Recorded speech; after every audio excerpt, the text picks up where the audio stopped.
अस्सलामुअलैकुम जी, my name is Asma Sheikh. Welcome to my channel. हाज़िर हूँ आपके लिए को इंटरेस्टिंग सी हिस्ट्री लेकर। तो बात कर लेते हैं आज मुल्तान के मशहूर तरीन गेट्स के बारे में। जैसे कि आप लोग जानते ही होंगे कि मुल्तान बहुत सी सूफिया के मज़ारात और तारीख़ी मकामात का घर है। मुल्तान के दरवाज़े भी इन्हीं तारीख़ी फ़न तामीर में शामिल किए जाते हैं। कि आप जानते हैं कि इन दरवाज़ों के नाम क्या हैं?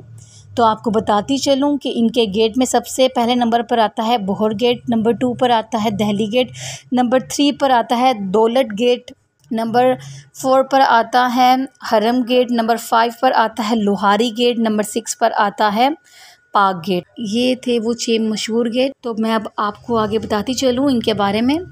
बोहर गेट, इस दरवाज़े का रुख दरियाए रावी की तरफ था। एक दफ़ा जब मुल्तान एक मसरूफ़ दरियाई बंदरगाह था तो ये गेट खाने की फराहमी और मवासिलात का मरकज़ी दरवाज़ा था। इस दरवाज़े को बोहर गेट कहते हैं क्योंकि इस दरवाज़े के बाहर बहुत ज़्यादा बोहर के दरख्त थे।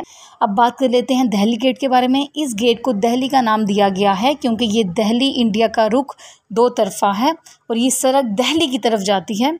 मुगलिया दौर में जब बादशाह या रियासती मेहमान मुल्तान आते थे तो वो इसी दरवाजे से दाखिल होते थे।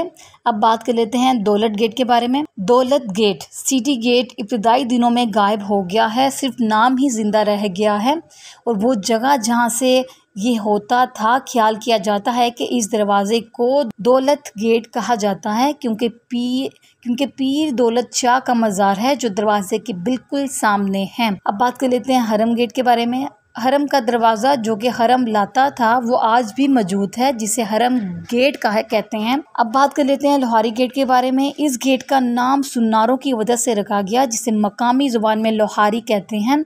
लोहारी गेट के आसपास रहने वाले और काम करते हैं। पाक गेट, अब बात कर लेते हैं पाक गेट के बारे में। पाक गेट को मसमार कर दिया गया। इस दरवाजे का नाम पाक गेट पाकिस्तान में होने की वजह से नहीं बल्कि सूफ़ी बुज़ुर्ग हज़रत मूसा पाक शहीद की वजह से रखा गया।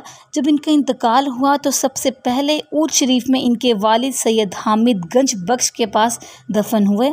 फिर जब इसके बेटे ने ख्वाब में अपने दादा को मूसा को अपने पाँव की तरफ से निकालने का हुक्म देते हुए देखा तो इसे दोबारा मौजू मंगे हट्टी में दफन किया गया।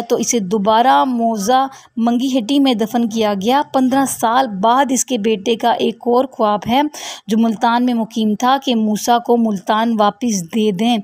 चनाचा वो इसे मुल्तान ले आए। इस वक्त जिस गेट से इनकी मैयत को लाया जा रहा था तो इसे आज भी पाक गेट कहते हैं।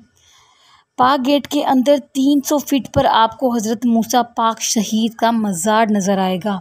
जी, तो ये थी एक अहम छोटी सी इन्फॉर्मेशन मुल्तान गेट्स के बारे में। उम्मीद करती हूँ वीडियो अच्छी लगी होगी। वीडियो अच्छी लगी हो तो मेरे चैनल को सब्सक्राइब और वीडियोस को लाइक कर दीजिएगा। तब तक के लिए अल्लाह हाफ़िज़।